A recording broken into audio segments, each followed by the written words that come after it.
The year is 1975, and James Burke is the president of the global healthcare giant Johnson & Johnson. He has just called a rather unusual meeting of 35 of the company's senior managers. And the purpose of the meeting is to talk about a 32-year-old document called the Credo. It's a document that was written in 1947 by Robert Wood Johnson, the company's former chairman and a member of the founding family. The document starts off like this: we believe that our first responsibility is to the patients, doctors and nurses, to mothers and fathers, and to all others who use our products and services. In meeting their needs, everything that we do must be of high quality. We must consistently strive to provide value, to reduce our costs, and to maintain reasonable prices. Customers' orders must be serviced promptly and accurately. Our business partners must have an opportunity to make a fair profit. The document goes on like this for another 4 paragraphs, highlighting the relationship with each group of stakeholders and prioritizing them as follows. Number 1, customers. Number 2, employees. Number 3, the community. And number 4, company stakeholders. It is carved into a solid granite wall at the company's headquarters in New Jersey. It's almost scripture-like. Now, the way that Burke sees it is that the Credo doesn't seem to have too much gravitas to many of the employees anymore. It's not much of a unifying document. He's not even really sure that it should matter and believe that it's time to question the kind of role that the document's going to have in the future of the organization. His idea is met with quite a bit of resistance because it's almost seen as heretical. Chairman of the board, Dick Sellers, says that it would be tantamount to a Catholic challenging the Pope. Now, Burke, who had commanded a landing craft during World War II, isn't backing down, and his response is brilliant. I challenge the Pope every morning when I wake up, he says. I think at times he's crazy. I think at times my religion is nuts. Of course I challenge it. Everybody challenges their values, and that's what we ought to do with the Credo. Now, the meeting is held over an entire day, and the debate is fierce as they attempt to locate the company's moral, or the company's place in the moral universe. Managers stay up late putting thoughts to paper, but at the end of the day, the process ends with a consensus to recommit to the existing Credo.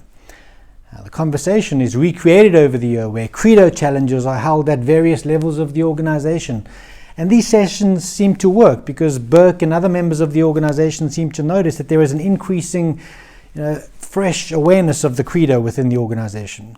Well, it's difficult to measure these kinds of things during the course of normal life.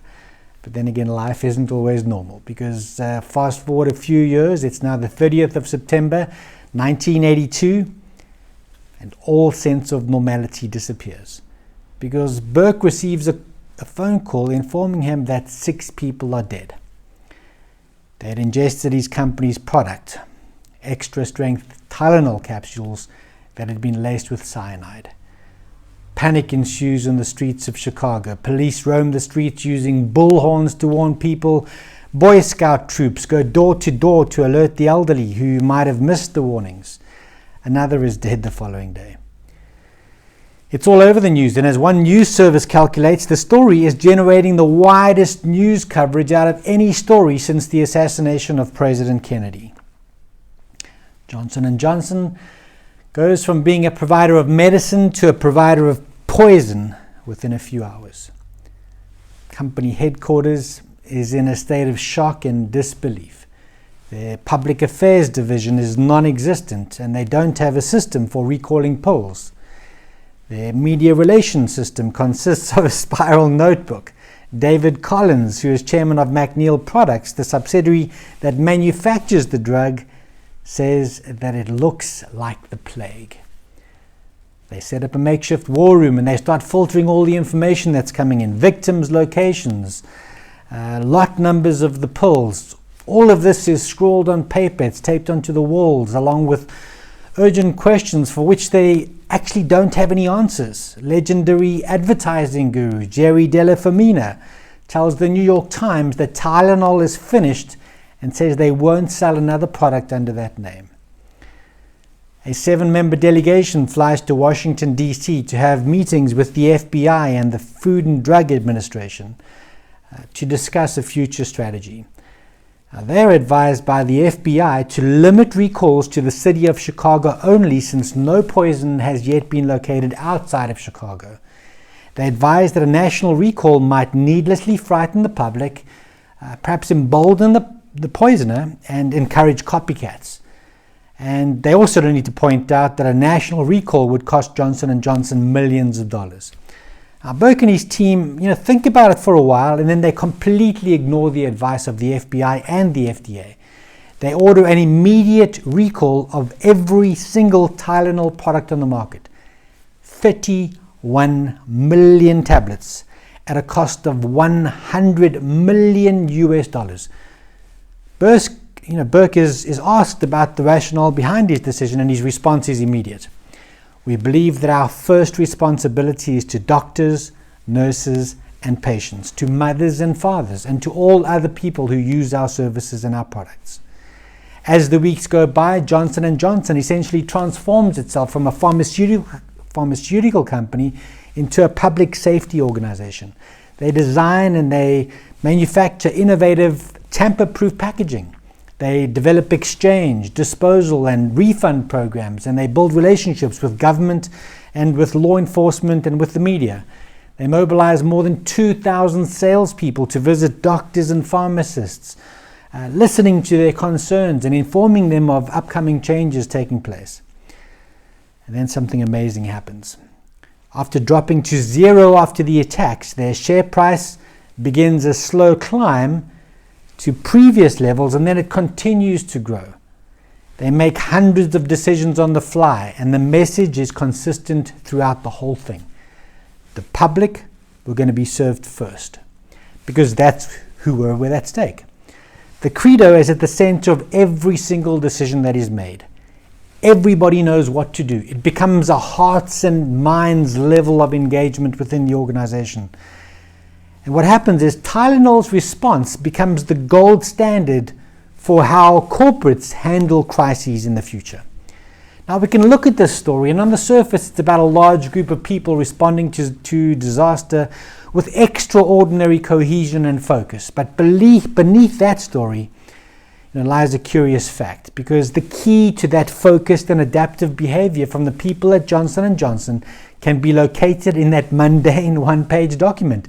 311 words contained in that document guided the thinking and the behavior of thousands of people as they navigated a particularly challenging landscape. My name is Eddie Boertes, and I'm the founder of LeaderShift, an organization that specializes in helping leaders to develop a focused and adaptive organizational culture. Now, a year ago, none of us would have imagined a near total lockdown of the global economy. We find ourselves in uncharted waters, having to lead our organizations through some of the most challenging times in human history. People are feeling stressed, they're uncertain, and they're even fearful. This is not something that's going to go away anytime soon. This is not something that we can white-knuckle our way through over the next couple of weeks. We're going to have to make some radical changes to our businesses if we are going to successfully navigate this storm. I think we are likely only going to see some semblance of normality, whatever that's going to look like, in the next 12 to 18 months. And I think that those organizations with the strongest organizational cultures are going to come out of the other end of this in much better shape than others. Your culture is basically the prevailing mindset and the collective habits that will drive your business towards achieving its highest priorities. Culture drives engagement, and more so now than ever, it's important for your staff to be engaged. Now, generally what tends to happen is that large-scale events like pandemics and recessions actually don't alter macro-level employee engagement. That's what the research says. But how your organization responds to this challenge is going to influence engagement even more. And that is all about culture. The COVID-19 pandemic is making it abundantly clear that there are many things out there that are absolutely beyond our control. But there are many things within our organizations that our leaders can control. They can respond in ways that show their team members that they care. They can provide clarity of purpose. They can provide a clarity of what's really important in the midst of the storm. Now, the reality is that we will be judged in the future by what we do now. At LeaderShift, we have developed what we call the Keystone Culture Process. It's a process where we help your organization to create a high-purpose environment, to become crystal clear on your highest priorities, and to then develop a set of keystone habits or keystone behaviors that'll help to drive your organizational culture to achieve those priorities. We help you to develop a process where you hire only the people who are a great fit for your organizational culture. We help your leaders to understand the massive role that they have in driving your organizational culture, and we equip them with the skills to do that effectively. We will help your leaders to understand the important role that story plays in keeping your culture relevant during times of crisis.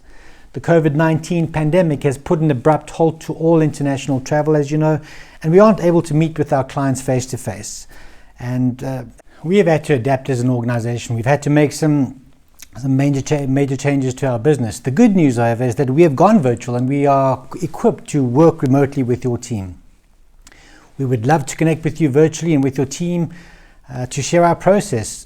Join us for a webinar where we will share our Keystone Culture Process with you and how you can set your business apart in a commoditized world. It's not what your business does that'll make the difference. It's why you do what you do and how you do what you do that'll distinguish you amidst the noise. Let's connect.